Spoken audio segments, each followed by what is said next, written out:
তোমাদের সবাইকে সানা smile education সেন্টারে স্বাগত জানিয়ে আজকের ক্লাসটি শুরু করছি। আজকে তোমাদের সঙ্গে আলোচনা করব তোমরা যারা অষ্টম শ্রেণীর দ্বিতীয় পর্যায়ক্রমিক মূল্যায়ন পরীক্ষা দেবে তোমাদের জন্য রায় ও মার্টিন প্রশ্নবিচিত্র থেকে আজকে সমাধান করব অষ্টম শ্রেণীর পরিবেশ ও বিজ্ঞান বিষয়ের মডেল নাম্বার 12 অর্থাৎ 12 নম্বর স্কুলের সমাধান করে দেখাবো। চলো দেরি না করে মূল বিষয়ে যাওয়া যাক। দেখো কি আছে, একে প্রদত্ত কোনটি বাদামি বর্ণের গ্যাস? উত্তরটা লিখবে অপশন বি NO2। দুই দেখো কোন পদার্থের আপেক্ষিক তাপ সর্বাধিক? উত্তরটা লিখবে জল, অপশন এ। তিনে দেখো বরফ গলনের লিন তাপের মান? উত্তরটা লিখবে 80 ক্যালোরি পার গ্রাম, অপশন সি।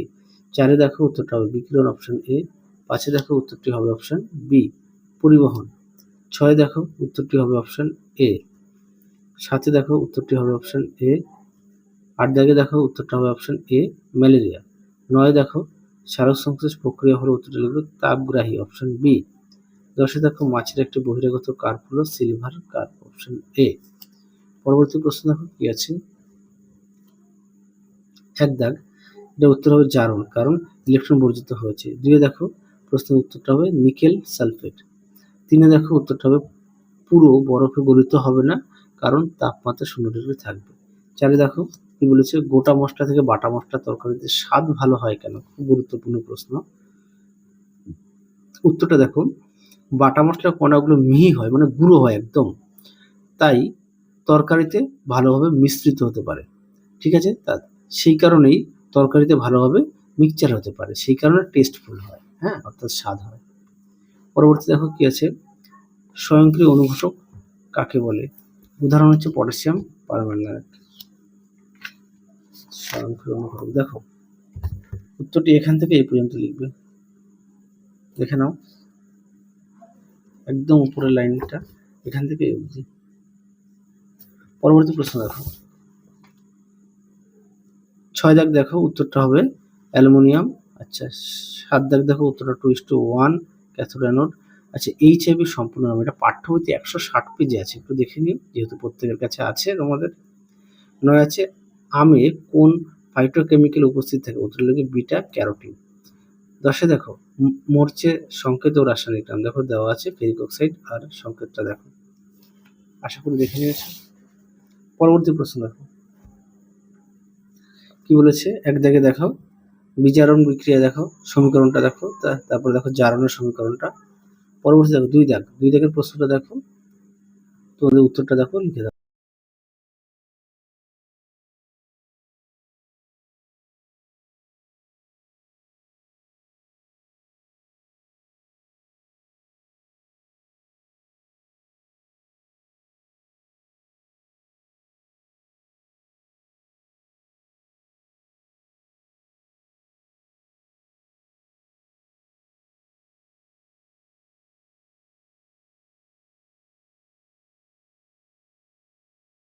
রয়েছে তিনে দেখো তড়িৎ লেপন কি? এর একটি উদ্দেশ্য লেখো। খুব গুরুত্বপূর্ণ প্রশ্ন, এই প্রশ্নটা অনেক সেটে দেওয়া আছে, অবশ্যই ভালো করে পড়বে, সাজেশনও দেওয়া আছে। দেখো তড়িৎ লেপন কি আর তড়িৎ লেপনের উদ্দেশ্যটা দেখাই, দেখো সুন্দর করে দেওয়া আছে, তোমরা একটু ভালো করে পড়বে। পরবর্তী প্রশ্ন দেখো চার দাগ, উত্তরটা হবে হ্যাঁ, চুন একটি তড়িৎ বিশ্লেষ্য পদার্থ, এর জলীয় দ্রবণে এটি আয়নিত হয়ে আয়ন তৈরি করে। পরে দেখো পাঁচ দাগের, অধিক মাংস প্রদানকারী দুটি মুরগির প্রজাতির নাম? উত্তর লিখবে ব্রাহ্মা আর কোচিন। ছয় দেখো উত্তরটা হবে কলেরা ও যক্ষা। আচ্ছা, কলেরা ও যক্ষা সম্পর্কে তোমাদের পাঠ্য বইতে পেয়ে যাবে 159 আর 197, হ্যাঁ, এদের সম্পর্কে একটু লিখবে 2-1 লাইন। পরেটা দেখো প্রণোদিত প্রজনন বলতে কি বোঝায়? উত্তরটি দেখো লিখে দেওয়া রইল।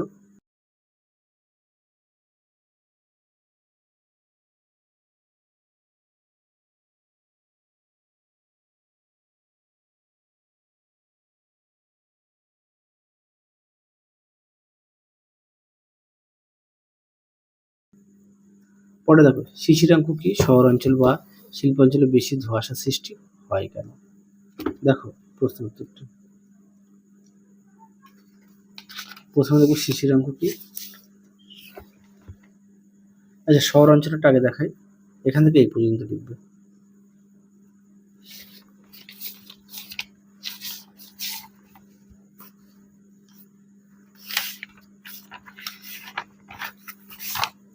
পরবর্তী প্রশ্ন আছে কি, শিশিরাঙ্ক কি? দেখো শিশিরাঙ্ক এখানে দেওয়া আছে, তোমরা অবশ্যই পড়ে নিয়ে লিখবে এখান থেকে এই পর্যন্ত। পরবর্তী প্রশ্ন দেখো, গলনাঙ্ক নির্ধারণ করার সময় চাপ কত ছিল তা উল্লেখ করো, প্রয়োজন কেন? দেখো এখান থেকে এই পর্যন্ত উত্তরটা লিখবে। পরবর্তী দেখো কি আছে, জল অপেক্ষা দুধ তাড়াতাড়ি গরম হয় কেন? দেখো প্রশ্ন উত্তর, দেখো উত্তরটি এখান থেকে লিখবে, এখান থেকে উত্তরের বাকি অংশটুকু দেখো, এই পর্যন্ত লিখবে, দেখে নাও উত্তরটি।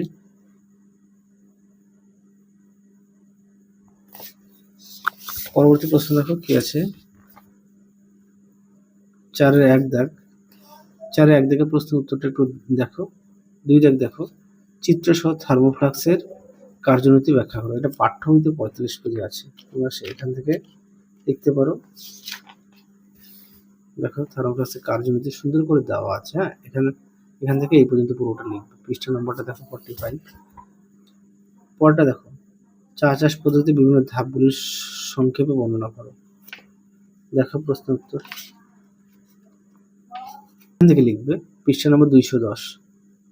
আমি ভুলে 209 দেখালাম, এখান থেকে এগুলো দেখাবে, পয়েন্ট দিয়ে দেখাবে। চা চাষ 210 পেজ।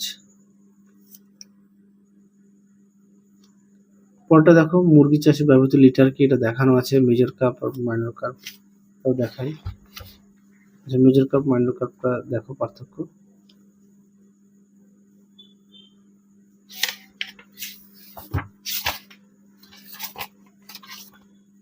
তাহলে চলো আজকের মতো এখানে সমাপ্ত করছি।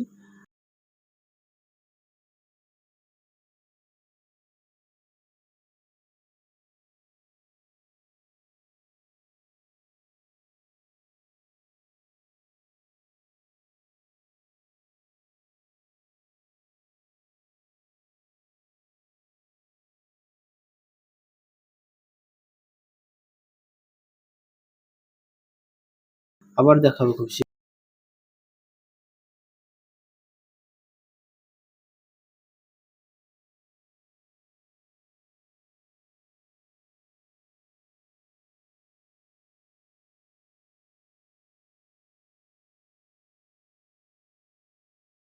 তোমাদের পরবর্তী